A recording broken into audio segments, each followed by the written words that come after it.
Assalamualaikum dan salam sejahtera. Pada video kali ini, kami akan membentangkan topik yang telah diberikan oleh pensyarah kami, iaitu perbezaan puisi, drama, novel dan cerpen dari segi konsep, falsafah dan implikasi dalam pengajaran bahasa Melayu. Topik ini begitu penting kerana setiap genre sastra mempunyai bentuk, tujuan dan pengalaman pembacaan yang berbeza. Pemahaman ini memberi kesan langsung kepada strategi dan pendekatan pengajaran bahasa Melayu di dalam bilik darjah. Pembentangan ini digubal dengan 3 objektif utama. Objektif pertama, untuk memberikan penerangan yang jelas tentang konsep asas 4 genre sastra, iaitu puisi, drama, novel dan cerpen. Melalui objektif ini, kami berharap para pendengar dapat memahami perbezaan bentuk dan struktur asas yang membezakan setiap genre.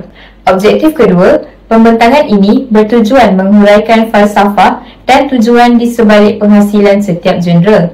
Setiap genre bukan hanya berbeza dari segi bentuk, tetapi turut membawa nilai, fungsi dan pendekatan estetik yang tersendiri. Objektif ketiga, pembentangan ini juga bertujuan menunjukkan bagaimana perbezaan antara genre-genre ini memberi kesan langsung kepada perancangan dan pelaksanaan pengajaran serta pembelajaran bahasa Melayu. Oleh itu, melalui ketiga-tiga objektif ini, kami berharap pembentangan ini dapat memberi gambaran yang menyeluruh tentang kepelbagaian genre sastra dan implikasinya dalam konteks pendidikan. Sastra merujuk kepada hasil kreativiti manusia yang disampaikan melalui bahasa, sama ada secara lisan maupun tulisan. Ia bukan sekadar bentuk hiburan tetapi merupakan medium intelektual dan estetik yang menggambarkan pengalaman manusia, nilai, budaya, pandangan hidup serta pelbagai realiti sosial. Melalui sastra, pengarang menyampaikan emosi, pemikiran,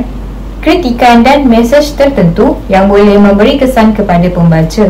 Oleh itu, sastra berfungsi bukan hanya untuk dinikmati, tetapi juga sebagai alat pendidikan yang dapat memperluaskan lagi imajinasi, membina pemikiran yang kritis dan memupuk sensitiviti terhadap isu kemanusiaan. Dalam konteks pembentangan ini, kami akan menumpukan perhatian kepada 4 genre utama dalam sastra, iaitu puisi, drama, novel dan cerpen. Keempat-empat genre ini mempunyai struktur, gaya penyampaian dan tujuan yang berbeza. Perbezaan inilah yang menjadikan sastra suatu bidang yang kaya, pelbagai dan menarik untuk dikaji. Pemahaman terhadap genre sastra penting kerana setiap bentuk karya mempunyai struktur, fungsi dan cara penyampaian yang berbeza. Dengan meneliti kepelbagaian ini, pembaca dapat menilai karya secara lebih mendalam dan berkesan. Kepentingan mengkaji setiap genre ini ialah: pertama, memahami bentuk dan ciri setiap genre. Ia dapat membantu mengenal pasti struktur, teknik dan kaedah penyampaian yang membezakan karya. Kedua, meningkatkan ketepatan tafsiran. Ia membolehkan pembaca memahami tema, persoalan dan mesej yang disampaikan mengikut bentuk genre. Seterusnya, menghargai keindahan bahasa. Genre berbeza menampilkan gaya bahasa dan unsur estetik yang sangat unik. Seterusnya, dapat memahami konteks budaya dan nilai masyarakat. Setiap genre mencerminkan pemikiran budaya dan latar sosial zaman tertentu. Seterusnya, memahami konteks budaya dan nilai masyarakat. Setiap genre mencerminkan pemikiran, budaya dan latar sosial zaman tertentu. Seterusnya, mengembangkan pemikiran kritis. Kajian genre melatih kebolehan menganalisis, membanding dan menilai karya secara teratur. Sekali, memperkukuh penghayatan sastra Melayu. Ia dapat membantu mengekalkan warisan dan memupuk kesedaran terhadap kekayaan tradisi sastra. Assalamualaikum warahmatullahi wabarakatuh dan salam sejahtera. Saya Nufazatun Nadira binti Abdul Razak dan saya akan membentangkan bahagian 4 saya, iaitu tentang puisi. Okey, slide pertama iaitu tentang konsep puisi. Daripada segi bahasa, penggunaan bahasa yang kaya dan berlapis termasuk pilihan kata, gaya bahasa serta ritma dan ritma. Dari segi tema pula, ia adalah idea ataupun perasaan yang menjadi fokus puisi seperti cinta, kehilangan, alam ataupun perjuangan. Dan yang ketiga, dari segi struktur pula, bentuk fizik puisi termasuk jumlah bait dan juga panjang baris dan juga pada ritma. Dan dari segi emosi, puisi seringkali berfungsi untuk mengekspresikan perasaan penulis dan dapat membangkitkan emosi yang kuat pada pembaca. Dan yang terakhir adalah dari segi imagery, iaitu penggunaan citra dan juga gambar yang kuat untuk membangkitkan pengalaman sensorik dan juga membantu pembaca merasakan dan membayangkan suasana ataupun tema puisi. Okey, untuk pembentangan yang seterusnya iaitu falsafah puisi. Puisi adalah sebagai cara berfikir dan berasa yang bukan sekadar menghuraikan fakta, tetapi juga cuba menangkapkan pengalaman yang sukar dijelaskan secara literal. Ia juga adalah perasaan, pengalaman batin, kesinambungan hidup dan juga persoalan eksistensi. Bahasa juga dipadatkan dan dimanipulasi. Puisi juga melihat bahasa bukan hanya untuk komunikasi maklumat, akan tetapi juga ia sebagai medium estetik seperti bunyi, irama, imej dan kekosongan yang memberi makna. Puisi juga ia adalah kebenaran subjektif dan transenden. Puisi boleh mendedahkan kebenaran emosi ataupun kebenaran universal melalui pengalaman peribadi, simbol ataupun metafora. Dan yang terakhir, fungsi etika dan sosial. Puisi juga boleh menjadi kritikan sosial, pembebasan ataupun alat pemulihan identiti. Okey, slide yang seterusnya iaitu ciri-ciri puisi. Ciri-ciri puisi yang pertama adalah kepadatan bahasa dengan makna yang padat dan berlapis. Setiap perkataan dipilih secara teliti. Imej dan citaan dengan penggunaan imej deria seperti penglihatan, bunyi, sentuhan, ianya untuk membina dunia puisi kita. Irama dan juga muzik dengan berirama meter ataupun muzik dalaman melalui aliterasi, asonans dan juga repetisi. Dan ia juga adalah bentuk dan garisan seperti baris, bait, enjambment, jeda yang mencipta tafsiran dan juga tekanan. Gaya figuratif seperti metafora, simile, personifikasi, simbol. Dan yang terakhir, ambiguity dan juga kepelbagaian tafsiran. Puisi juga sering membenarkan pelbagai bacaan. Ekonomi pula, ianya meninggalkan banyak ruang untuk pembaca mengisi makna. Okey, untuk pembentangan implikasi puisi dalam PDP. Okey, yang pertama, pengajaran berfokus pada pemahaman yang mendalam. Puisi mengandungi makna yang tersirat, simbolisme dan juga gaya bahasa yang kompleks. Oleh itu, PDP perlu menekankan pemahaman mendalam melalui analisis kata-kata, imagen dan juga tema puisi. Yang kedua, kemahiran interpretasi. Pelajar diajar untuk menafsirkan maksud puisi berdasarkan konteks, perasaan penyair dan juga elemen bahasa yang digunakan. Ini yang melatihkan kemahiran berfikir secara kritis dan juga analytical. Dan yang ketiga, penghayatan dan juga apresiasi estetik. PDP puisi juga bertujuan untuk membangunkan apresiasi terhadap keindahan bahasa dan juga ekspresi emosi dalam puisi. Ini yang membantu pelajar menghargai nilai seni dan juga budaya dalam karya sastra kita. Dan yang terakhir, penggunaan pelbagai pendekatan pengajaran. Guru juga boleh menggunakan kaedah seperti bacaan nyaring, perbincangan kumpulan, penulisan reflektif dan juga dramatik untuk memudahkan pemahaman dan juga apresiasi puisi kita. Okey, untuk pembentangan saya yang terakhir iaitu contoh elemen puisi. Okey, daripada segi bahasa, ia penggunaan metafora seperti hidup adalah lautan penuh gelombang harapan. Okey, daripada segi tema pula iaitu contohnya cinta. Puisi tentang perasaan yang mendalam antara dua insan seperti kerinduan dan juga kebahagiaan. Okey, dari segi yang ketiga struktur. 3 bait dengan 4 baris setiap bait, misalnya seperti Di bawah sinar bulan purnama, kita berjanji takkan terpisah. Setiap detik terasa berharga, cinta ini abadi, takkan sinar. Okey, yang keempat iaitu dari segi emosi, ia mengungkapkan kesedihan. Air mata ini mengalir, merindukan yang telah pergi. Dan yang terakhir dari segi imaginary, hembusan angin, sepon-sepon membelai wajahku, membawa aroma bunga melati. Sekian saja pembentangan saya untuk bahagian puisi.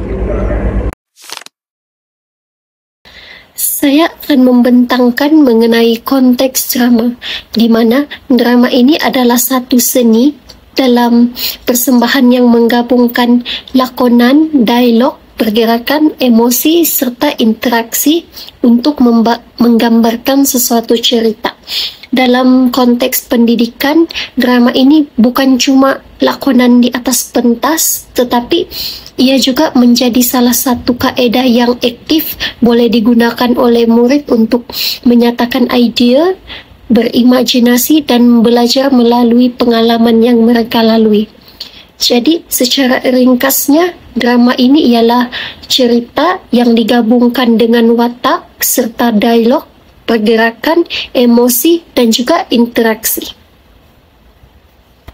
Seterusnya saya akan membincangkan mengenai falsafah drama, di mana terdapat beberapa falsafah penting yang ada di dalam drama. Yang pertama ialah drama sebagai cermin kehidupan, di mana drama menjadi realiti sebenar dalam sosial murid, konflik, nilai murni ataupun nilai moral yang wujud dalam kehidupan sebenar. Yang kedua, drama sebagai proses perkembangan diri, di mana drama ini dapat membantu membina empati dalam diri murid, keyakinan serta identiti murid. Dan yang ketiga, drama sebagai alat komunikasi, di mana murid boleh belajar menyampaikan message melalui suara, gerakan dan juga ekspresi. Dan yang keempat ialah drama sebagai pengalaman aktif, di mana drama ini menolak pembelajaran yang pasif dan menekankan penglibatan fizikal serta emosi. Dan yang kelima, yang terakhir ialah drama yang bersifat kreatif serta imajinatif, di mana murid boleh ataupun murid bebas untuk mencipta, meneroka, menyelesaikan masalah mereka secara kritis. Seterusnya, implikasi drama dalam pembelajaran ataupun PDP, di mana terdapat 4 elemen utama, yaitu pergerakan, dialog, emosi dan juga interaksi. Di mana pertama pergerakan. Murid boleh bergerak mengikut watak dan juga situasi. Ini dapat membantu murid, terutamanya murid yang kinestetik, untuk memahami konsep pembelajaran.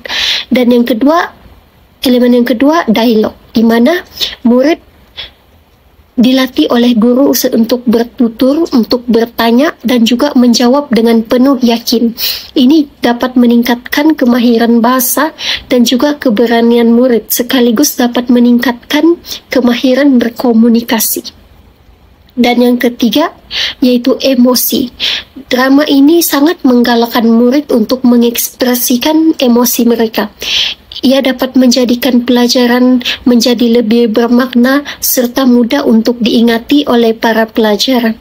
Dan yang keempat, yaitu elemen terakhir, ialah interaksi, di mana drama ini dilakukan memerlukan kerjasama antara murid. Ini dapat menguatkan kemahiran sosial, kepimpinan, serta pembelajaran yang kolaboratif. Sekaligus, ia dapat membantu dalam proses pembelajaran. Seterusnya, drama, komunikasi, dan juga keyakinan diri. Drama ini sangat berkaitan dengan komunikasi dan juga pembina keyakinan diri, di mana dengan adanya drama ini, ia dapat melatih murid menggunakan intonasi, nada suara, ekspresi wajah, dan juga bahasa badan. Ia sangat membantu murid yang pemalu untuk bercakap melalui watak yang diberi pada mereka, tanpa rasa takut dan juga tanpa rasa was-was. Selain itu, drama juga dapat mengasah kemahiran interpersonal murid sebab murid perlu bekerjasama, perlu berunding, menyusun idea dan juga menghormati pandangan rakan. Sekaligus ia dapat membina keyakinan dalam diri pelajar. Seterusnya saya akan membincangkan mengenai kaedah PDP dalam drama, di mana terdapat beberapa kaedah PDP berasaskan drama yang sering digunakan oleh guru-guru di dalam kelas. Yang pertama, main peranan. Murid boleh melakonkan situasi kehidupan sebenar seperti sedang berada di pasar ataupun klinik. Dan yang kedua, aktiviti lakonan dialog, di mana guru boleh meminta murid untuk membaca ataupun mencipta dialog mereka sendiri. Dan yang ketiga, aktiviti arahan pentas, di mana murid boleh bergerak mengikut arahan tertentu seperti berjalan, ketawa ataupun berpaling. Aktiviti yang keempat ialah improvisasi, di mana murid boleh melakonkan lakonan yang spontan sahaja tanpa skrip. Ini dapat menggalakkan kreativiti murid tersebut. Dan juga pelbagai lagi aktiviti yang boleh dilakukan di dalam kelas melalui drama ini. Jadi kesimpulannya, drama bukan cuma seni persembahan tetapi juga adalah alat pendidikan yang sangat berkesan untuk digunakan dalam proses pembelajaran. Drama ini dapat membantu untuk murid berpikir secara kreatif dan juga lebih kritis. Dengan pelaksanaan yang sesuai, drama menjadikan proses PDP ini menjadi lebih aktif, menyeronokkan serta bermakna untuk semua murid.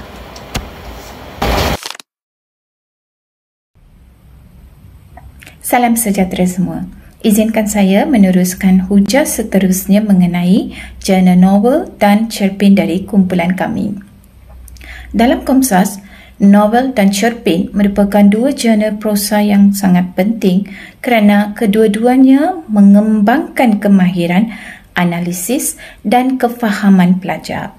Novel ialah karya prosa panjang yang mendalam, mempunyai perkembangan plot yang kompleks, banyak watak dan pelbagai konflik. Manakala cerpen pula ialah karya prosa pendek yang ringkas, fokus dan lazimnya hanya menampilkan satu konflik utama. Dari sudut falsafah, novel membawa pembaca memahami perjalanan hidup, perkembangan emosi dan persoalan masyarakat secara lebih luas. Manakala cerpen pula menekankan pengalaman manusia secara padat dan signifikan dalam ruang yang terhad. Dalam PDP Komsas, kedua-dua jana ini sangat berguna untuk mengajar pelajar menganalisis unsur sastra seperti plot, watak, perwatakan, persoalan, nilai dan tema. Contohnya, guru boleh menjalankan aktiviti seperti menganalisis peta minda watak, membina kronologi plot, membandingkan nilai murni atau menjelaskan tema berdasarkan petikan. Jika dibandingkan, novel sesuai untuk aktiviti mendalam seperti perbincangan, perkembangan watak, analisis konflik utama dan sampingan atau projek folio. Cerpen pula sesuai untuk aktiviti ringkas seperti tafsiran petikan, analisis satu tema atau menilai satu konflik. Akhir sekali, PDP, novel dan cerpen dalam KSSM lebih memberi penekanan kepada analisis dan kefahaman kerana pelajar dilatih memahami makna tersirat, menghubung kait elemen sastra dengan kehidupan dan menilai mesej moral dalam karya. Melalui kedua-dua jana ini, pelajar bukan sahaja membaca tetapi juga berfikir secara kritis, kreatif dan reflektif. Terima kasih. Perbezaan konsep dan falsafah dalam hal ini, puisi sangat memberi penekanan terhadap keindahan bahasa dan penerapan emosi. Drama pula menonjolkan interaksi secara sosial dalam penerapan dialog dan aksi. Novel pula memberi fokus kepada perkembangan watak serta plot yang kompleks, manakala cerpen pula memanfaatkan penceritaan secara ringkas dalam menghasilkan atau meninggalkan kesan secara tunggal yang sangat kuat. Keempat-empat genre ini memberikan gaya pembezaan daripada segi bentuk, tujuan dan pengalaman dari segi pembacaan. Kita akan beralih kepada implikasi PDP secara menyeluruh. Apa yang mampu kita fahami adalah perbezaan konsep ini telah menuntut para guru untuk memilih strategi PDP yang sangat mengikuti kesesuaian dan sifat setiap genre. Sebagai contoh, puisi lebih sesuai dalam menggunakan pendekatan apresiasi bahasa. Drama pula amat memerlukan aktiviti seperti lakonan dan kolaborasi, serta novel pula menuntut bacaan mendalam dan analisis watak, manakala cerpen pula sesuai untuk latihan terhadap kefahaman dan penulisan secara ringkas. Pemilihan strategi yang tepat membantu dalam meningkatkan lagi minat pelajar, memudahkan pemahaman terhadap pelajar dan membantu dalam memperkayakan kemahiran berbahasa pelajar. Jadi kesimpulan ini dapat kita ketahui adalah setiap genre puisi, drama, novel dan cerpen mempunyai konsep dan fungsi mereka tersendiri. Sebagai contoh, puisi menonjolkan emosi, drama pula meletakkan kebergantungan pada dialog dan aksi. Novel mengembangkan watak serta plot dalam cerita, manakala cerpen pula memberi kesan penghayatan melalui cerita yang padat. Selain daripada itu, pemahaman terhadap perbezaan ini telah membantu dalam membolehkan para guru dalam memilih pendekatan PDP yang tepat mengikut sifat teks. Jika diabaikan, pengajaran boleh menjadi kurang berfokus terhadap pelajar.